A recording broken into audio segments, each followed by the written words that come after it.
जे दूध जे येत होतं आज राज्यातून आपल्या मुंबईला वगैरे, त्यामध्ये 25% घट झालेली आहे. त्यामुळे आमच्या गोकुळात फार मागणी वाढलेली आहे दुधाला. तर मला म्हणायचं की बाबा पनीर आता दिसतच नाही. जे किती भेसळ करून लोकांच्या जीवनाशी खेळत होते, हा वास्तविक. मला तरी आज ट्रेनमध्ये काही धुळ्याचे लोक भेटले. साहेब म्हणले, जर तुकाराम म्हणले तुम्ही ठेवलं तर आमचं जीवनमान 5 वर्ष तर वाढेल. म्हटलं 5 का 10 वर्ष वाढेल. पण मला वाटतं की असं जर कधी सगळ्याच अधिकाऱ्यांनी जर केलं तर निदान जीवनावश्यक वस्तूच्या बाबतीत असा प्रयोग होता कामा नये अशी दक्षता आपण घेतली पाहिजे.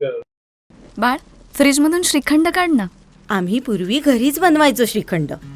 त्याची चवच वेगळी होती. आता काय सगळं रेडीमेड. आजी, हे श्रीखंड खाऊन बघ.